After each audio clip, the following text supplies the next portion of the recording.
let me see who were Excellencies, Ms. Cecilia Moore, dear friends. It is truly my pleasure to open this third meeting of the President's Forum as part of the third anniversary celebrations being held by the President's Foundation for the Wellbeing of Society.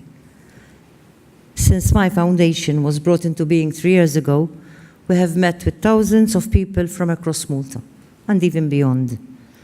We have engaged with individuals and communities on the issues that matter most in their lives, including the role of healthy relationships, the need for environmental protection, and access to green open spaces, the importance of their economic stability, and the need to focus on issues of mental health and physical health. Through consultations and research, we are now in a position to say with certainty that these 4 pillars contribute to a sense of holistic well-being, connecting us all at an individual, communal, and social level. The Foundation core team, led by Dr. Ruth Farrugia, together with the Foundation's various experts, specialists, academics, and practitioners, have worked together to make well-being a concept of central importance, not only on the national policy agenda, but moreover in the daily lives of our communities and our families. For this reason, I am pleased to note that this year, the President's Forum has been organized with the collaboration of the core platform, which was facilitated by my presidency in 2015. Thank you, Helga, for keeping strong and keeping the platform alive. I would like to take this opportunity to welcome the Vice President of CSR Europe, Ms. Cecilia Moore, who is participating in this President's Forum during this unique event. Together with the representation of the private sector in Malta, we are putting a spotlight to emphasize the need for businesses to be more involved in the development of the concept of holistic well-being in our islands. I believe that businesses stand to benefit and thrive from an increased focus on the well-being of individuals, families, and communities within our society. For this reason, through corporate social responsibility initiatives, we can achieve a win-win situation for the private sector and society at large in the Maltese Islands. Last year's President's Forum focused on the participation of communities to identify their sources of well-being. This year, let's build on that popular wisdom to build strong synergies between the private sector, the public sector, and civil society. This evening's event is aimed at the facilitation of relationships between different civil society, the business sector, and the public sector. During today's event, I hope that NGOs will be empowered to link up with members of Maltese business community. I am convinced that there is so much that we can achieve by working together to put meaningful corporate social responsibility into practice. Corporate social responsibility is a multidimensional concept, and I must note that it is encouraging, as Helga has just said, that a large number of Maltese businesses are already very engaged in some form of corporate social responsibility initiatives. Let me give you some examples. I recently hosted representatives from the Coca-Cola Foundation at an event held just here in this very hall, where the foundation sponsored the renovation of the palace 400-year-old historical reservoir, which is just outside this hall, all over the parking area, underneath the parking area. The importance of water conservation in our island is equally visible in the work being done by HSBC through their Catch the Drop water program. Another example is the work being done by the Alfred Mitzi Foundation in partnership with Caritas to provide shelter for the homeless with the aim of tackling forms of poverty and precarity. I could go on with many, many other examples. Therefore, let me take this opportunity to commend all businesses in Malta and Gozo who are creating a real difference in society thanks to their CSR initiatives. This evening, we will be hearing more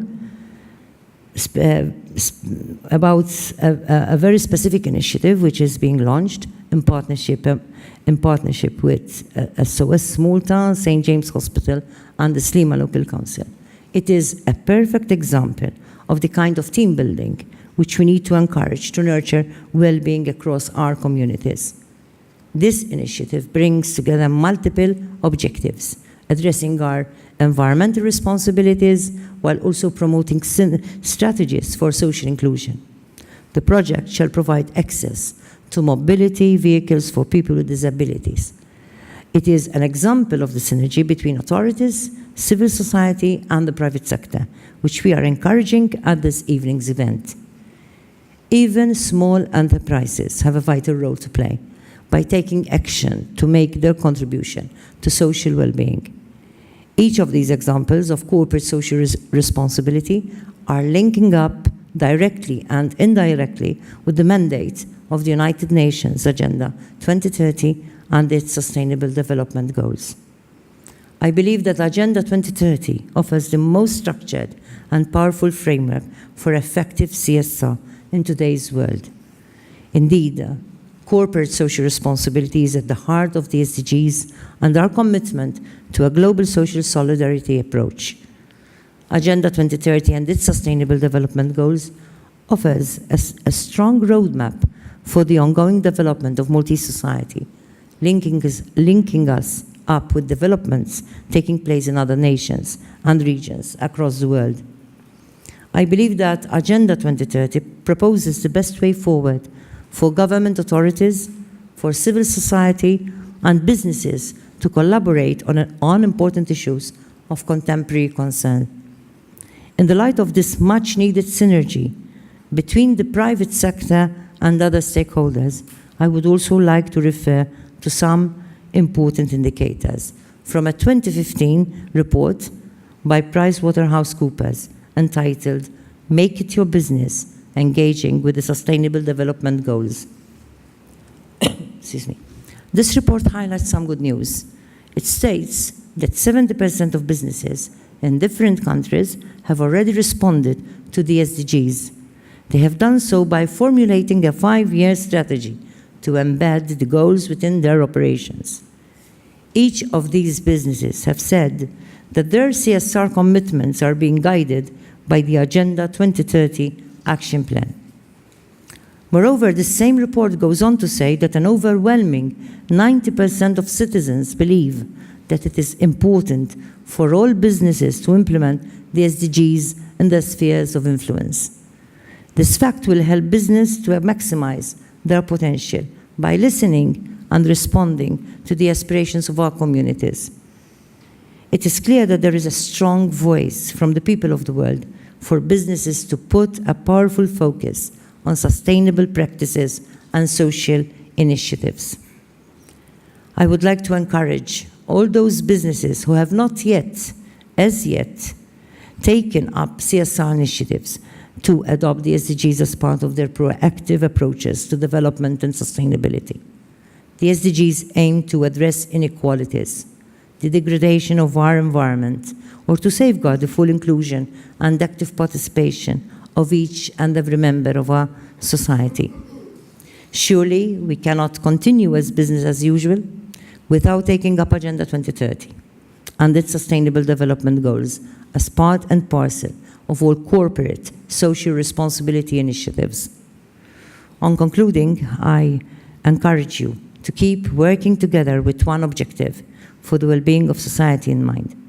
In so doing, we shall be nurturing new relationships and promoting innovative strategies to create holistic well-being in the lives of all the people of the Maltese Islands and all humanity. Thank you.